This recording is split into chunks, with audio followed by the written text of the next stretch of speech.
la Universidad Ricardo Palma, a través de la Oficina Central de Extensión Cultural y Proyección Social, hemos homenajeado a abril como mes de las letras peruanas cada año con exposiciones pictóricas y fotográficas, con publicaciones, ofrendas musicales y, por supuesto, con conferencias académico-literarias. Este año, por efectos de la pandemia que aún padecemos, estas charlas han llegado de manera virtual a ustedes gracias a la dirección del Dr. Manuel Pantigoso Pecero y del equipo de trabajadores de nuestra oficina.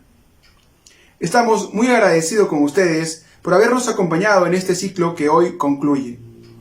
A continuación, la doctora Eva Valero, doctora en Filología Hispánica por la Universidad de Alicante y profesora titular de Literatura Hispanoamericana y directora del Centro de Estudios Iberoamericanos Mario Benedetti de dicha universidad, ofrecerá la conferencia De Puno a Guadarrama, la geografía sentimental de Oquendo de Amat. La dejo con ustedes.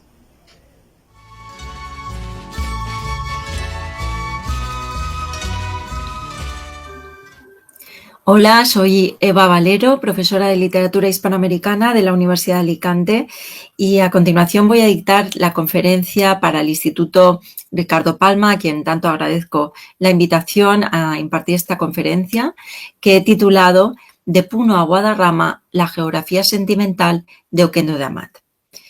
La literatura es fuego, sentenció Mario Vargas Llosa en su conocido discurso de recepción del Premio Internacional Rómulo Gallegos el 4 de agosto de 1967.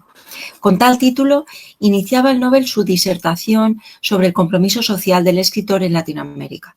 Y no deja de resultar desconcertante que para construir el andamiaje de su idea, el novelista convocara a instalar a su lado a, y cito sus palabras, la furtiva silueta nocturna, el fantasma silencioso de Carlos Oquendo de Amat, nacido en 1905 y fallecido en el 36. Desconcertante porque, si bien el autor de los famosos 5 metros de poemas que se publicaron en 1927 respondió efectivamente al compromiso social y político en los últimos años de su vida, su única obra, que es la que acabo de citar, no había sido escrita en tiempos de afanes y quehaceres políticos, ni tampoco obedece a lo que podríamos encasillar de forma un tanto reduccionista, sin duda, en la literatura llamada de denuncia. El desconcierto se resuelve, sin embargo, cuando Vargas Llosa evoca al poeta que, habiendo vivido en la miseria en un entorno muy poco propicio para la literatura, fue capaz de escribir y componer uno de los más bellos libros que ha legado a la historia de la literatura la vanguardia peruana, y que por ello ejemplifica, a su entender, la pertinaz lucha del escritor latinoamericano por vencer las circunstancias y encender la llama de la literatura. La evocación de Vargas Llosa sobre Oquendo en 1967 es de obligado recuerdo, pues significó el origen del rescate de un poeta y de una obra, Los 5 metros, que en los últimos años, por suerte, ha gozado de una merecida eclosión editorial y una progresiva también atención de la crítica. Cito a Vargas Llosa. Hace aproximadamente 30 años, un joven que había leído con fervor los primeros escritos de Bretón moría en las sierras de Castilla, en un hospital de caridad, enloquecido de furor. Dejaba en el mundo una camisa colorada y 5 metros de poemas de una delicadeza visionaria singular. Tenía un nombre sonoro y cortesano de virrey, pero su vida había sido tenazmente oscura, tercamente infeliz. En Lima fue un provinciano hambriento y soñador que vivía en el barrio del Mercado, en una cueva sin luz, y cuando viajaba a Europa, en Centroamérica, nadie sabe por qué, había sido desembarcado, encarcelado, torturado, convertido en una ruina febril. Luego de muerto, su infortunio pertinaz, en lugar de cesar, alcanzaría una apoteosis. Los cañones de la Guerra Civil Española borraron su tumba de la tierra y en todos estos años el tiempo ha ido borrando su recuerdo en la memoria de las gentes que tuvieron la suerte de conocerlo y de leerlo. Sin duda, el hecho de que fuera un escritor al que rescatara a otro escritor hizo que esta remembranza, impregnada y envuelta de literatura, contribuyera a la creación del mito que venía gestándose desde la muerte del poeta, con la reiteración de datos biográficos como los que acabo de leer, surgidos en realidad de la invención de quienes le recordaron en años posteriores. Todo es aquello de la camisa colorada con la que murió, la tortura en Panamá, su tumba borrada por los obuses de la Guerra Civil, que en realidad nunca fue borrada.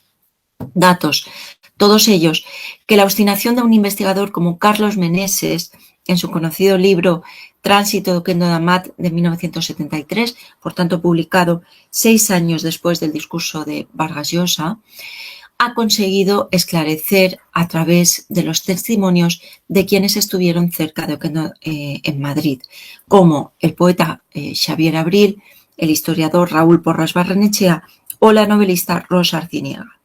Afortunadamente, los 5 metros de poemas hoy cuentan con las más bellas ediciones, como es, por ejemplo, la realizada manualmente en Madrid por Ediciones El Taller del Libro en 2004, que reproduce fielmente la idea original de Oquendo, una tira de unos 5 metros que se pliegan y despliegan a modo de acordeón, emulando los rollos de una película cuyas secuencias se separan en el obligado intermedio de 10 minutos, ubicado en la parte central de la tira.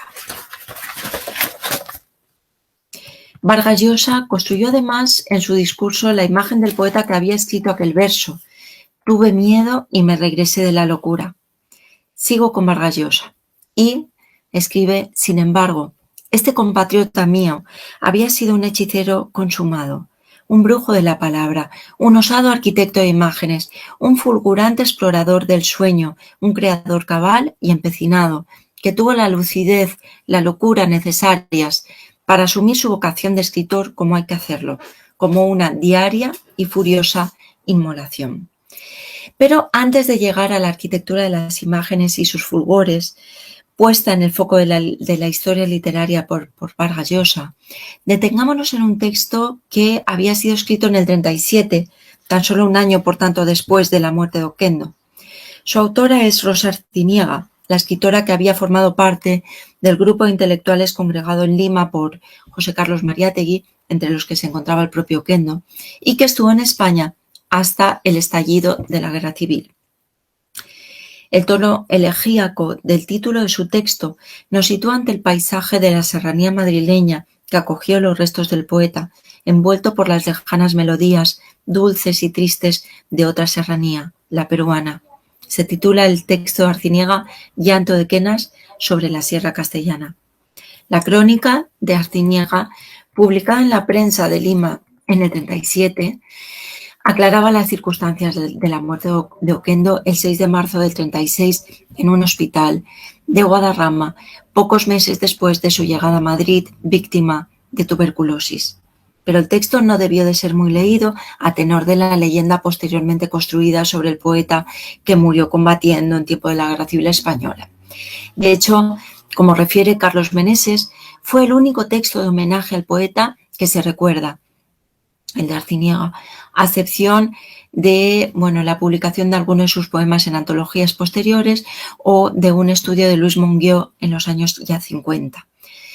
El único texto que se recuerda hasta que justo 3 décadas después Vargas Llosa prendiera la luz del poeta en Caracas en ese discurso que he citado. Recordemos algunas partes de la crónica de Rosa Arciniega. Dice: se llamaba Oquendo de Amat, poeta, peruano, hombre de la serranía trasladado a un clima extraño. Había llegado a España, a Madrid, pero nada supimos muchos de su llegada hasta allí. Su existencia debió ser un milagro. Milagro para el buen burócrata que no concibe un mañana sin programa definido ni rutas bien anchurosas. No para el mismo poeta, nacido para ser ave, sin granero ni sembríos. ¿Hambre? ¿Falta de un lecho tal vez? ¿Frío en las noches madrileñas que barre la meseta castellana? Nunca se supo nada de esto, porque cuando hubiera importado saberlo, para poner un remedio, era, ya lo he dicho, tarde.